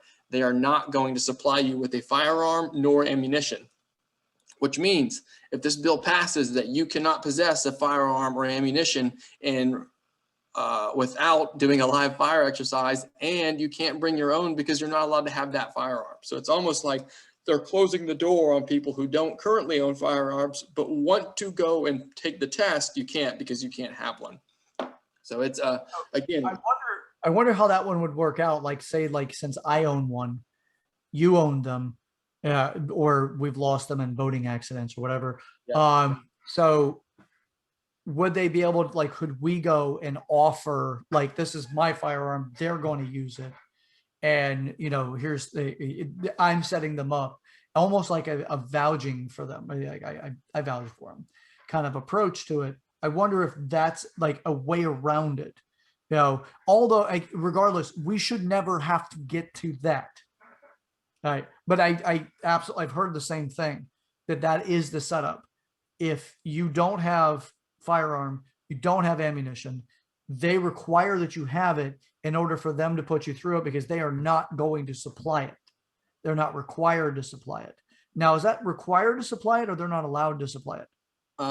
They're not allowed to, like they won't. So like you can take the test, you can do the live fire exercise, but they will not supply you with the ammunition or the firearm is what I'm seeing. So they're just not allowed to actually even do it. No, you can't do it. So if you want to gun people, now's the time. Like seriously. So in 2020, more people, filed or started the registration process to receive their concealed weapons permit than any year in history. Okay, 2020. And believe it or not, people, listen. I love my country. I love more than my country is my state. Florida has more concealed weapons permits than any state in the U.S. Oh. So if you're thinking about robbing a joint, and we got a couple stray apples as subscribers, which I don't think so, because I love all you guys and I know you follow the rules. Yeah, they're not those type of people. No, but if you are a criminal and you're thinking about robbing a joint, I would consider that stat right there before you do it, that someone in that building probably has a gun. And actually, I think I saw the other day in the news that I think it was in Atlanta, that it was in Atlanta. It was someone robbing a Chick-fil-A, and that a private citizen who had a firearm actually stopped the robbery. So there's more really good that comes out of having firearms than bad. Most people who commit crimes with firearms, those firearms are illegal. They're not registered them. They're just completely illegal. So the fact that they want to take away guns from law-abiding citizens, people that actually register them, people who actually, receive concealed weapons permits, tells you something. I mean, there's a playbook, so to speak, as far as authocratic control of a society and a government. And One is control the media, and two is disarm your citizens. I think Hitler said it in Mein Kampf. Like those are the two biggest things that you can do. And here they are trying to limit, law-abiding citizens from bearing arms. And everyone's, which I hope, because actually I even saw that a couple Democrats said that they were going to vote to not push it through the Senate. So I think we're going to be okay on this one. But yeah, it's insanity. Doesn't mean it won't come back in a different form. True. And it's also, if a lot of people are sitting out there thinking, well, this is not that big of a deal, it doesn't really affect me. Consider that this may be one bill that's in the way of the next thing that they want to get to the next agenda. If you are not familiar with what it takes to change a bill, they get this written into law, it's going to take more to get it reversed than it takes to get it enacted. So keep that in mind. All of this stuff that's happening right now, if you're like, well, the next administration will get it, we'll get back to normalcy with the next administration. The likelihood that the next administration, even if we were to say, like, let's say Donald Trump comes in again, or another Republican that's similar, that really is America first type of agenda, he or she will have to have the control element or aspect of the three branches of government to be able to get a lot of this stuff reversed. So they're happier than a pig in shit, to use a Southern colloquialism, about the fact that they control all three branches of government. A lot of people are like, oh, it's not that big of a deal. Look, criminals don't give a shit how they get their criminal behavior opportunities. The war on drugs, this is one that the left has never been able to overcome, that they've had a lot of academics try to overcome this argument. The war on drugs, people are still doing drugs, even though they were illegal. They still had their ability to get their hands on it. Bullshit. The illegal guns are on the street. They still have the ability to get their hands on those guns. Let's take it away from the citizens that abide by the law. Joshua and I fall into that category. Take it away. Somebody decides they're going to sit there and hold up a joint, or they're going to take hostages, or do whatever they're going to do because they have a firearm. We're less likely to be able to intervene because we're going to have to take our mortal position into play and consideration. If I'm going to stand up and be like, stop what you're doing. I'm not going to try to be a hostage negotiator without having a way of actually leveling the playing field. I'm not going to jump up and be like, stop what you're doing, because I'm going to be able to persuade the person to stop the thing by just my conversation with them. I'm not that good at it. I don't know anybody that is. If somebody's in the middle of committing a crime, they're more likely to complete the crime and maybe reminisce on it later and find remorse over it later. But right now, if I stand up and say, stop, they're likely to shoot my happy ass, especially if they look at me and be like, that's a pretty good sized guy. If he decides he's going to rush me, I better stop it now, versus me stand up with my sidearm and say, yeah, this is not your day, buddy. No, it's likely going to be like, oh shit, that guy can harm me, versus I got a good 30 or 40 feet before he could get to me. The likelihood he's going to get to me. I got my gun, pop, pop, pop. Let's see how it goes. There's a lot of people that have this hubris of their abilities out there. If you've never been in a scenario like this, you probably should not be voting on this. If you've never been in a scenario where you've actually had to defend yourself, you have to go through a lot of scenarios whenever it comes to concealed carry. You'll also, like for me, I've gone through a lot of martial arts. I've gone through fire training. So as far as fire academy, I've got 120 hours in that, which was required for a previous job that I had. I've got a lot of awareness of what it takes in a scenario that is outside of our normal daily life, that gives you insight on how you will behave when something like that happens. Buildings on fire, how are you going to behave? Hostages taken, how are you going to behave? You pull a firearm in public, how are you going to behave? What do you need to consider? There's a lot of stuff that goes into this that goes beyond the individual that are putting their vote to this, that have not gone through this training, that they just don't take into consideration before this. If somebody's breaking in your house, you have no idea who this person is. You are whatever physical stature you are. Even for myself, I am over 200 pounds. I'm 5'10". I lift weights. I am not an easy to deal with guy. If you want to be an asshole and you want to try to take something on, I'm not going to be 140 pounds easy to push over. I'm still going to have to consider how I'm going to have to deal with this home intruder. So If I'm sitting there in my bedroom, I don't know who's trying to break in, but I just heard a glass break. Am I going to hope that they don't do something to me? Or am I going to reach my sidearm, my firearm, and to say, this is not the day that you're going to take advantage of me? A lot of us do, like, for the people who've gone through that training, have already had to reconcile what it's like if you had to pull the trigger and take somebody's life. I've had to do this. That is not a quick 5-second decision. It is, I made the decision and I understood the ramifications to the level that I can understand it. If I kill somebody, how am I going to feel about it? How am I going to live with myself? I've never taken a life before. If somebody comes in and it's that decision needs to be made at that moment, it's my life or their life. I've had to go over that thought in my mind many times. I do not want to harm anyone. But if it's between that and my loved ones getting harmed or myself, you better believe that I've come to a conclusion of my own life. The gun is the equalizer. If you think that violent crime doesn't happen, if the gun is taken away, you are a fucking idiot. You need to study world populations. You need to look at violent crime throughout other countries and come to the understanding. UK has a significant increase in violent knife attacks. I watched a video of a man cut a woman's throat in front of an officer in the UK. The officer was right there because there was no sound from a gun. It was hard to identify it. The guy continued to attack her, and the officer could not identify it because there were several people around her. And as he came over to try to protect her, he could not identify who was cutting and stabbing her because there's several people around her. And they can't carry guns either.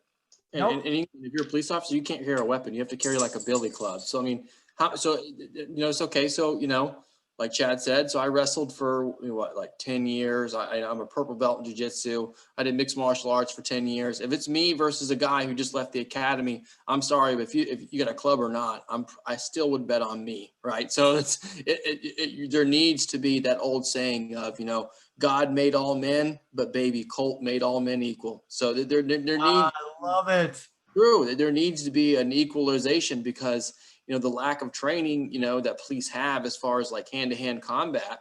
And I'm still very involved with with the mixed martial arts and with the martial arts realm currently, that there are a lot of my friends who are giving free classes to police officers to learn jiu-jitsu and to learn self-defense and to learn how to control a situation without the need of lethal force. But a lot of those people are not receiving that training. So the only thing they really have that separates them from the general public is that firearm. I know we kind of transitions to police. It's just natural, but still, like we said, I mean, the firearm is a very important part of our history.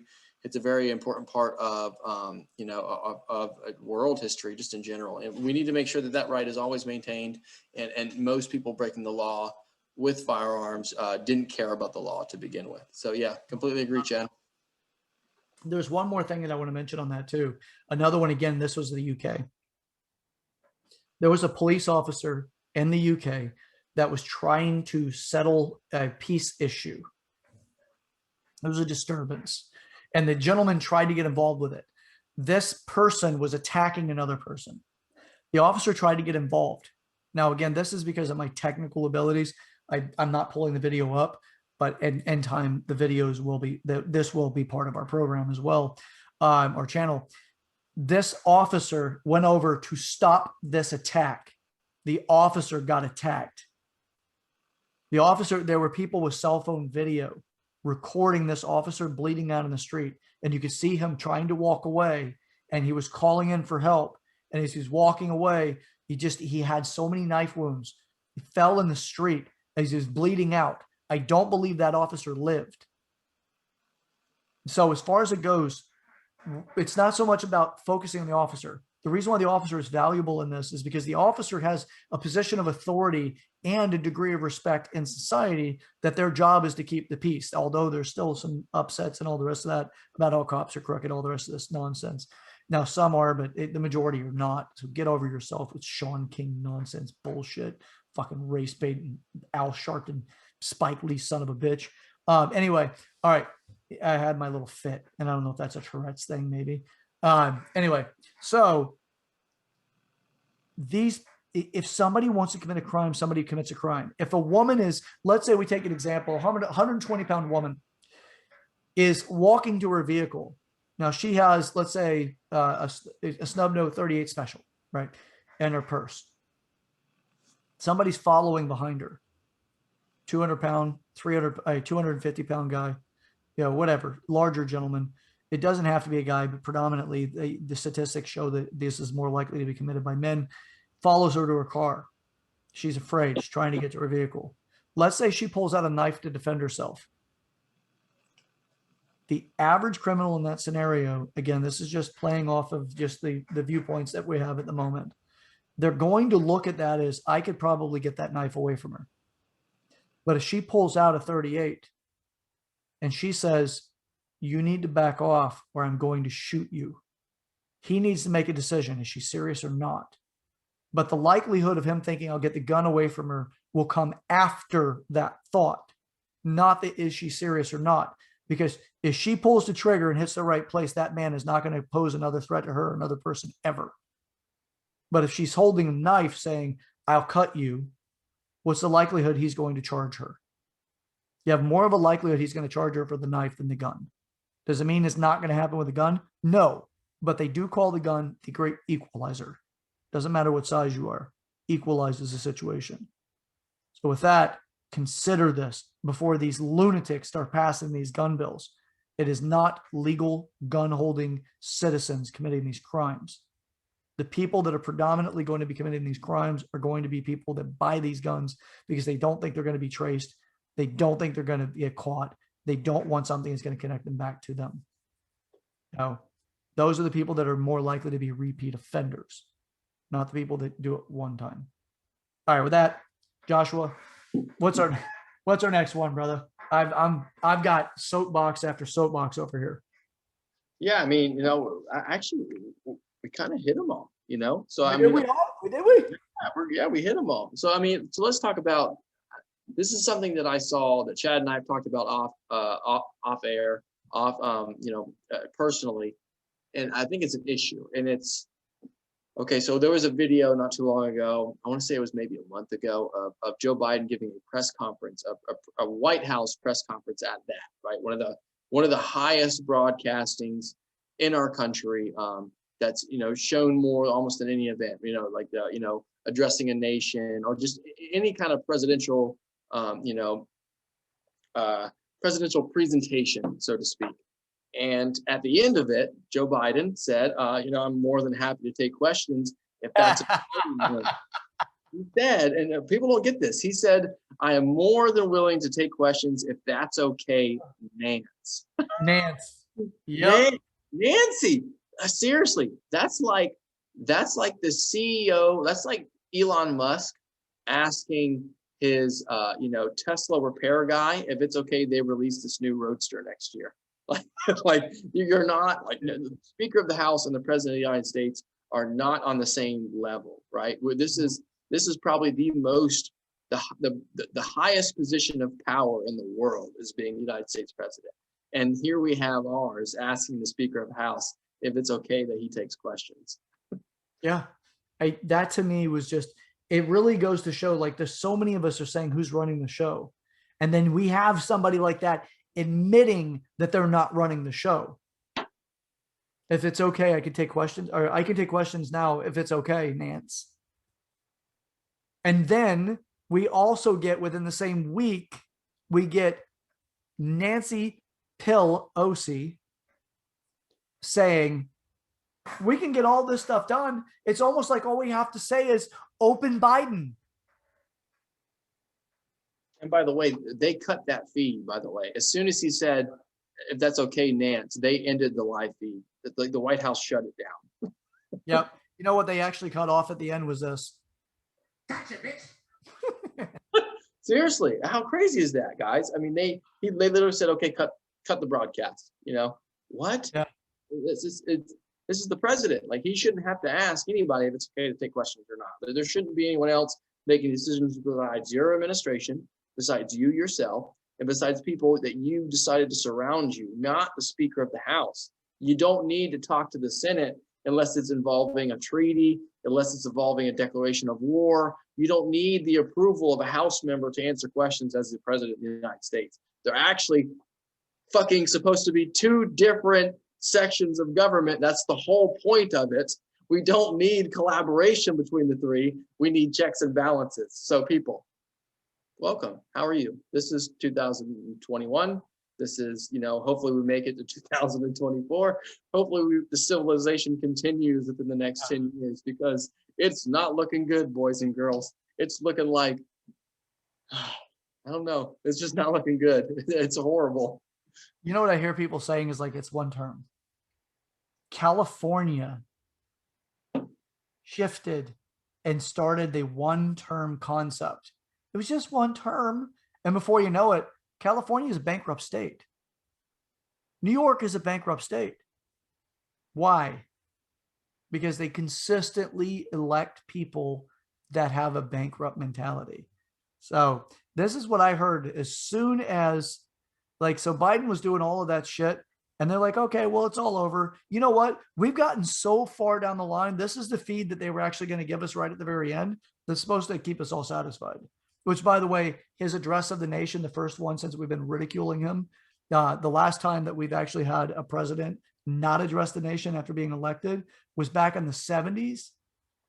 Now, by this time of year. So this is all that I hear. Just some jingly keys, baby. Mm-hmm. Just jingly keys.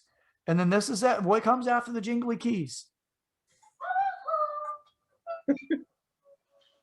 Come on, liberals. Come on, lefties. Come on. There you go. Come on in the room. We're gonna. He doesn't want to answer questions. No, we're gonna shut the news feed off. Billy, move over. It's going to be like every 6 months we're going to see him. We're going to see him like 4 times his entire term. Yeah. And then this is how we at Waking the People are going to be. Need to take back the White House. And by the way, we are not saying to charge the Capitol. We are not saying to incite violence whatsoever. This is strictly for entertainment purposes only. So we got to figure this out, guys. No Antifa members trying to infiltrate Waking the People, okay? Here's the game plan. Here's what we're going to do. We're all going to hold on tight, okay? We're going to ride the waves, and we are going to try to make it to 2024. And I don't mean that like I'm this, Trump drum beater. It's just like, it's only been like 2 months. Like it hasn't been that long. It feels like 50 years that we've been under this. It's like gas is going up, unemployment's going up. It's nothing good. Okay, so we get this one $1,400 check, but other than that, shit's falling apart. At least more people are vaccinated. It's less than 2 months. It's like it's been just over a month and a half. It's crazy. Yeah. So here, this is how I like both of us feel about this, and this is how we're moving forward into our future. I apologize to nobody. You're goddamn right, Bernie. I wish Bernie would just be like, listen, Ben, Joe, Obama, like you're kind of messing up. Like, I want to go ahead and slide in here, right? I'm gonna let you, people back out. I'm gonna take over, and then, I'd rather deal with Bernie's craziness than, the new world order's craziness, I guess. Oh, but God. Is Bernie coming back? No, this is what we get. Some booty. That's all we get. That's what we get in there. We get some booty. No, that's all we get from that's all we get from Bernie is I apologize to nobody. Yep. No. And if it wasn't for him actually taking on some AOC behaviors, which you can see the change from how he was in 2016 when he ran to how he was in 2020 or 2019 for 2020, he really took on a lot of AOS's behavior. He just looked at it and goes, she's more popular or she's getting more traction faster than I did. So he took on a lot of her nonsense. It's more like, I imagine this is how it went down between AOS and, by the way, I call it Alexandria Ocasio-Smollett and Bernie was this. No, what the hell? What do you say to me? I kill you. I don't care. I kill you. I kill you right now. Kill me. I'm right here. Kill me. Okay, I come with two chopsticks. I shove up your ass. So come over here. Talk to me in the face. Like somebody, you fucking you make you better chip. Yeah, I'll give you a bitch. I mean, it's funny, like Chad and I said, like, we're trying to keep this diverse. So Bernie's like this character that we've picked, and like I said, I've been on air. Like there was a previous episode where I gained a newfound respect for Bernie that I didn't have before. That doesn't mean I'm going to go out and vote for him, but I still respect the guy.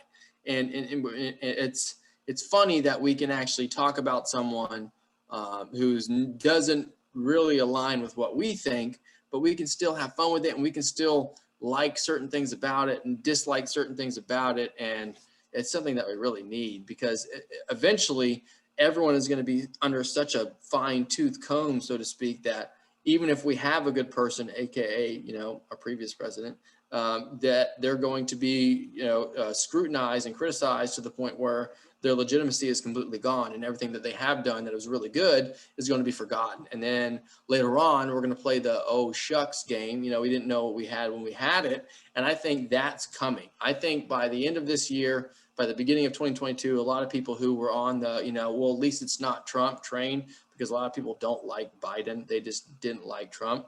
Are going to be like, damn, we actually had really good under Trump. Things were pretty good. Everyone was making more money. Gas prices were low. So I think that there's going to be a lot of backpedaling. I've personally already seen it. I've seen, people that I know who are more left have begun to backpedal, not by saying that, oh, Trump was better, but that, oh, well, it's hard for anyone to be a good president. That's the new criticism. But it's like, well, no shit. Who wants that job? Like no matter what you do, you're going to be criticized. But at least if I can make more money, homie, okay, Yeah. Do your thing. How about we make more money and not kill the world? Yeah. That's not a bad idea. And No. and by all means, let's stop shaving the testicles of the Chinese Pooh Bear. No, I'm sorry, Winnie the Pooh, whatever the hell. Let's stop shaving that and focus on our business and get the hell out of foreign policies of foreign affairs the way that we are now. Because to me, everything is like right now, it's like, oh, well, they're not the enemy, and how they actually do their life, and the Uyghurs and all the rest of that. We don't understand their culture, so therefore we shouldn't criticize it morally. It's that goes to the same thing where it's like people crying racism and the racism based off of slavery, but we still at this point in time right now have Africans being enslaved and sold into slavery. Syria buys a lot of those slaves, but they're still, the slave trade's alive. But we're going to sit here and browbeat and then morally beat everybody that we come across that is not everybody that we come across that's not that is white, that does not agree that we should bend the knee like they've been forcing it. We're going to sit here and jump on this whole like bandwagon, but let the rest of the shit go on in the rest of the world. Your moral superiority drops off at that point. If you don't want to sit there and have a intelligent conversation, if you're going to talk about racism, that's going to be stemmed from the concepts of slavery. Let's talk about modern day slavery and how we're going to rectify that. We're not going to sit here and talk about the fact that some people have inequality in our country whenever there's people being taken as slaves right now. You want to talk about this right now at this moment, but not do something about it. Try to do something to help stop it from happening as it's happened, what you claim to be such an atrocity from before. Show me it's an atrocity by doing something about it now that has to do with it happening current day. That's where you're going to make a difference for me. Because if all you want to do is sit there and tell me that I need to pay you, you're wrong. And I'm not going to entertain that conversation. We're going to entertain conversations about making change right now. That's going to make change to stop things like that happening. So when it comes to the way the president's conducting himself, and we have Orange Man's bad, and I don't even know what the hell we're going to call Biden. Absent man good? Is that what we're going to say? I don't know.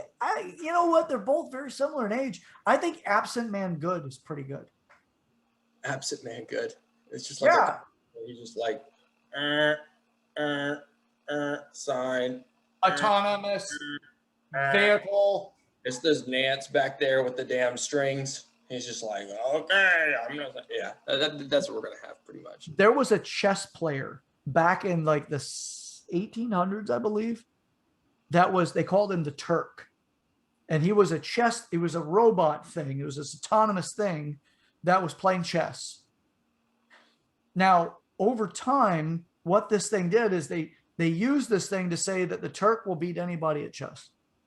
Is it a computer program? No, it was back in 1800s. It wasn't. Okay. Yeah. So that was what it was, is there was this thing. And like, so for what everybody that went to see this, a lot of times it was displayed at like fairs or circuses or stuff like that. They would go in it and they would just watch this thing, and it would always play a specific chess piece, a certain color. So it was, I believe it was white color, not black. Now, and it would play against whomever. Somebody would introduce it, they would say some stuff about it, and then somebody from the crowd would come up and play against it, and then the machine would beat them. It was called the Turk. It always won. A lot of different people that owned it over time, and it turns out what it was is somebody was inside of the box that the Turk was on, or that the chessboard was on. Underneath underneath that, the box is where this person was hiding, and the person was pulling levers to make the Turk move in a certain pattern. So there was a human being doing it. It was pulling strings. It's the same concept of Manchurian Candidate. So later on, this is one that's more recent, and IBM started this thing called the Deep Blue. It was Deep Blue. And it was a chess playing computer that was supposed to be able to beat everybody who played chess. Now, there's controversy over this. One side says that in actual live action, the computer has a specific pattern it will abide by, but human beings have the freedom of making a shift in that pattern. They can make erratic behaviors versus predictable behaviors. Predictable behaviors is something a computer program does. Erratic behaviors, or something that's outside of that pattern, is something that a person would do. So supposedly, it went up against the best players of the best players. Finally, it went up against the world champion of chess. This individual played them, and it played a specific move that was outside of the pattern. And it outed the people that were behind the scenes. And supposedly what happened was, behind the scenes, it was a team of the world top chess players who had been guiding the machine to make these moves and telling it what to do. So the machine's called Deep Blue. Now, it's an interesting thing when you look it up. If you look it up on Wikipedia, it tells you it's all false. The machine worked perfectly fine. It was a computer program, and the person that challenged it, the one that made the claims, is all false. You won't even redo it, all this shit. And they defame it. But if you think about it, there's a lot of money from IBM. Am I saying this is definitively true? No, it is the fact that I have a well-ingrained value of skepticism. They say that this person refuses to do a rematch. What's the likelihood? It's possible that what happened was behind the door, behind the scenes, it was, these world-class chess players that were trying to best everybody it came across. But Deep Blue is a controversial program that IBM used. It did move up stock monies and all the rest that's like money to the company. But ultimately, point is that from the skeptical position is somebody else may be pulling the strings, just like Biden. Somebody else pulling the strings. If you don't think that somebody else pulling strings, why the hell was the address of the nation recorded? Why was it something that it was pre-recorded? It was not something that you could interact with. He just went up, said what he had to say. He's not the person that we think he is, in my opinion. I don't believe that he is somebody that can actually deal with complex situations. He's just somebody who's going to say whatever he's told to say. The same is indicative of saying, I'll take questions if that's okay, Nance. That's not good. No. Okay. And No. We know for a fact that things are manipulated beyond our control. For example, everyone knows I love the stocks, right? Let's look at the GameStop example, to where individual investors figured out that you could manipulate a certain stock and make a lot of money on it. And big Wall Street firms, Robinhood trading platform manipulated the market to where we could not make, not me as an I invested in it, but the individual investor could not buy more shares of GameStop because they limited it. So, as big as the stock market is, if that can be manipulated, then for damn sure our own government can be manipulated behind the scenes and without our knowledge. And that's not good because no matter who you like, right? If you're a Biden fan, you like Joe, or if you're a Bernie fan, you like Bernie, or if you're, if you're a Trump fan, you like Trump. You want to make sure that the guy you vote for is actually making the decisions. That's why you voted for him. If we wanted Nancy Pelosi to be the president, well then, honey, run. Then let's see. But that's Yeah. not who not me, but that's not who the American public voted for, especially in the popular vote. Kamala Harris has a better chance of being president than Yeah. freaking Nancy Pelosi. And Kamala Harris did horrible before she did horrible when she was running. So if everybody doesn't forget, I believe all women, and the accuser, Tara Reid, I believe her. Oh, wait, it was a debate. Oh, wait, we're probably getting in trouble for this one, but It was a debate.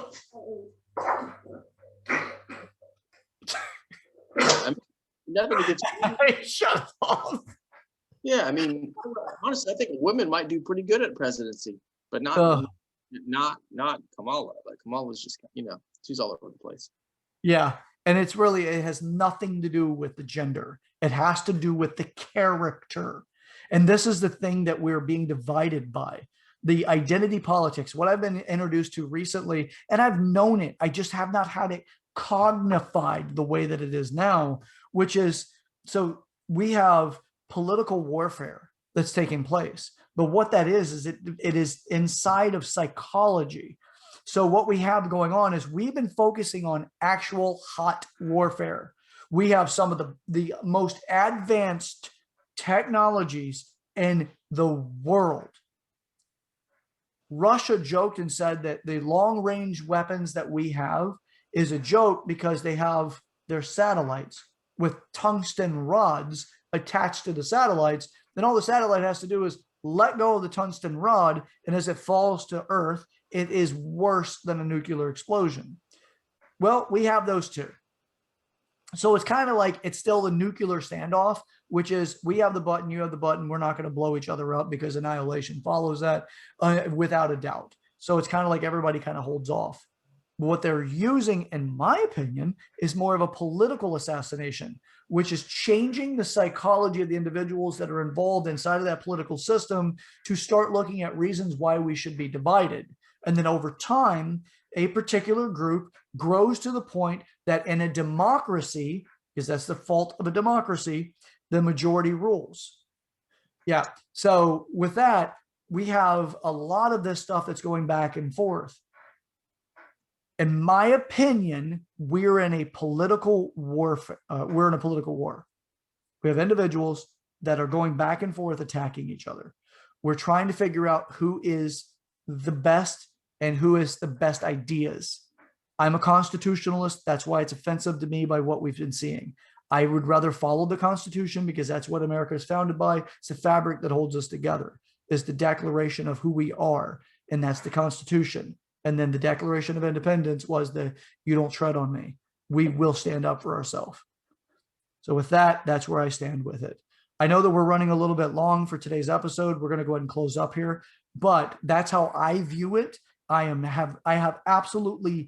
do not care your gender. I do not care your sexual preference. I do not care any identity, value whatsoever.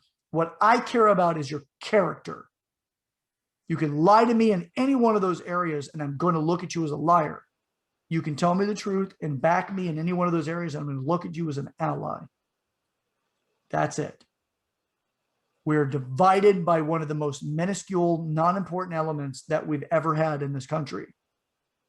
Modern day, we're not stuck in identity politics except for what the left has been pushing.